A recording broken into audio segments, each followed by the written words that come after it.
a crazy battle tactic, is one that barely has a 50% chance of working. And it's usually a mixture of desperation, bravery, and quick thinking. Or maybe the attackers are just backward savages, and they simply don't care if it works or not.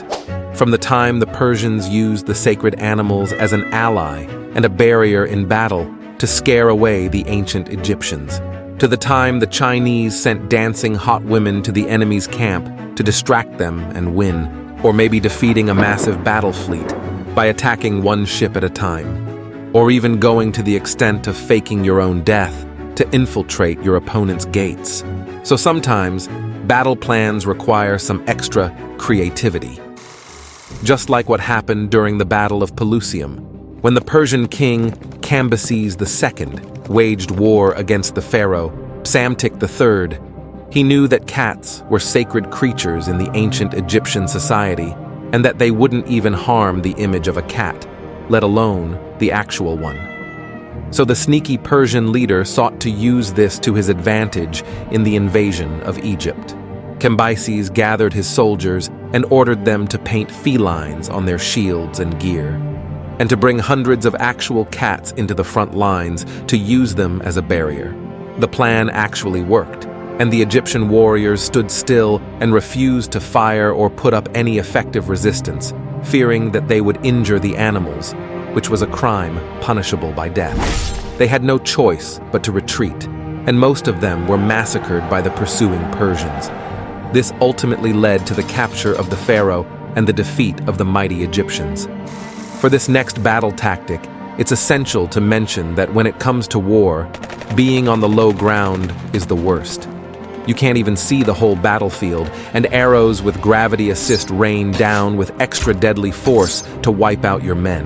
China's General Chai Shao experienced this exact location disadvantage during the battle between the Tang Dynasty and the Tuyuhun Kingdom. His army was almost obliterated when they found themselves on lower ground, with the Tuyuhan archers sending wave upon wave of the deadly barbs down towards them. And they were not stopping anytime soon. The desperate general knew he was getting his ass kicked, and he had to do something. Among the women in his camp were some who could dance, and others who could play music using the pipa. So he gathered them and sent them up to the enemies on the hill. The dancing girls started performing an erotic dance in front of the enemy forces. The Tuyuhun men were shocked, and their attention was diverted entirely towards the girls. They disbanded their military formation and rushed to the hill for a clearer view of the dance. Seizing the opportunity, Chai Shao took a detour with his cavalry and surprised the soldiers who were distracted by the performance and attacked them in the rear. And over 500 Tuyuhun soldiers were killed, forcing the Tuyuhun's retreat from Gansu. Moving forward, we have the Viking who faked his own death into the wrong city. Hastein, a Viking leader, was looking to sack Rome in an attempt to prove himself.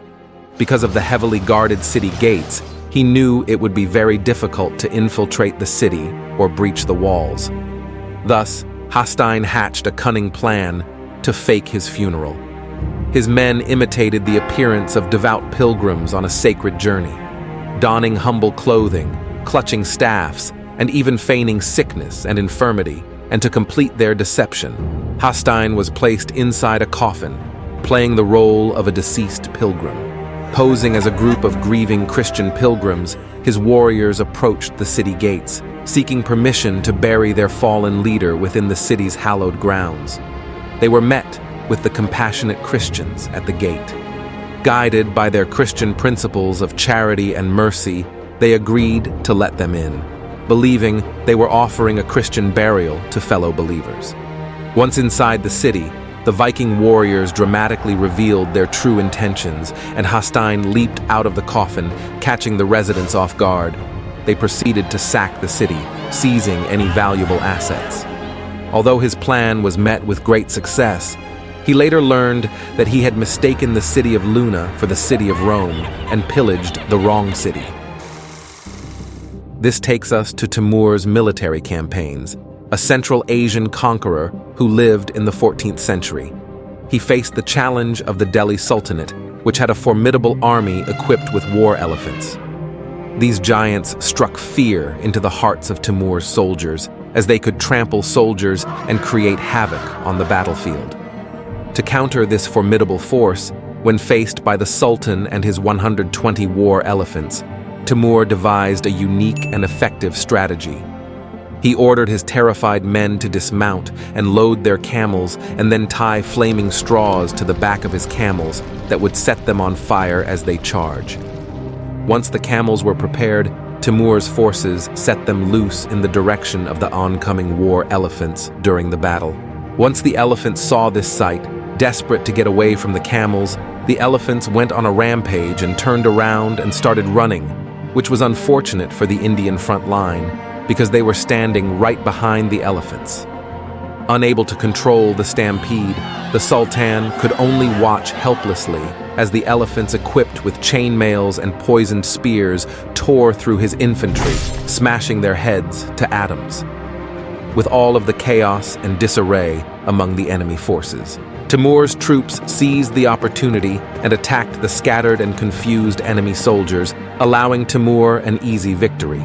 And he replaced his heroic camels with 100 war elephants, which he used later in his invasion of India. Next, we have the renowned Chinese strategist Zhuge Liang, who lived during the Three Kingdoms period in ancient China. One day, he was faced with more than 10,000 troops led by a rival general who sought to take over the city. When the word reached Zhuge Liang, who had most of his troops out to collect grain, so he had less than 1,000 men available in his base, he deployed the empty fort strategy. He ordered his men to retreat and hide, and to leave the city gates wide open while he calmly sat there playing music. This audacious act, combined with the appearance of vulnerability, instilled doubt and fear in the enemy. Thinking that the empty location is full of traps and ambushes, the opposing general was hesitant to attack and ultimately chose to retreat, giving Zhuge Liang a victory without engaging in battle, and showcasing his brilliant use of deception and psychological warfare. For this next battle, the strategy was actually to not kill the enemy. You see, one common misconception about medieval warfare is the volume of killing.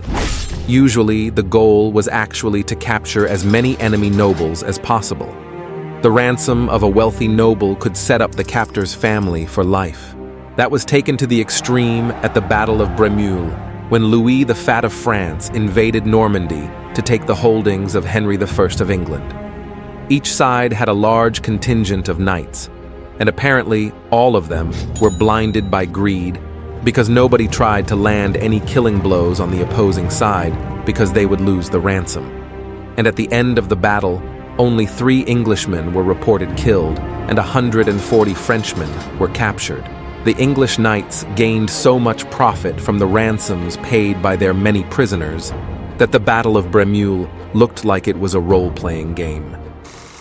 Another crazy tactic occurred during the Battle of Fimrite, when the King of Norway, Magnus Erlingsson, who had a fleet of 26 large battleships, faced his rival Sverre Sigurdsson, who only had half of that number in ships.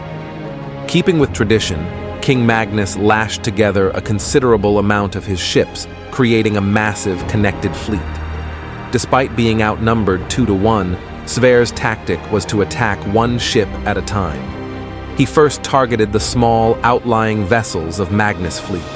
He progressively sank them one by one until he reached the far end of the connected fleet. As one ship fell, the survivors moved to the next. By the time they reached the king's ship, due to overcrowding and because of the combined weight of all the crews, the king's ship started to go down until it completely sank, and King Magnus was reported to have drowned because of the weight of his armor.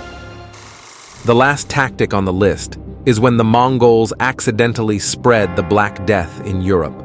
A dispute between the Genoese and the Mongols for the old city of Kaffa had been going on for some time. Little did anyone know that this disagreement would lead to one of the most devastating chapters in European history. The Black Death began to surge and spread through the heart of Central Asia since 1331. Carried by fleas and rats, This merciless scourge thrived wherever it infiltrated densely populated regions. However, it was in the year 1346 that the Black Death claimed its first foothold in Europe. After an initial siege of Kaffa was broken in 1343, the Mongol forces returned to conquer this Crimean city 3 years later. But the Mongol army had a huge problem. They brought the plague with them. The disease spread among the Mongol ranks like wildfire, claiming lives by the thousands each day. Realizing that they were not going to win the siege with them dropping like flies, so they abandoned hope of the siege working, and instead focused on giving their fallen comrades a real Looney Tunes send-off. They ordered corpses to be placed in catapults and to be launched into the city of Kaffa, in the hope that the intolerable stench would kill everyone inside. They also dumped as many of the bodies as they could into the sea, and soon enough, the rotting corpses tainted the air and poisoned the water supply of the city.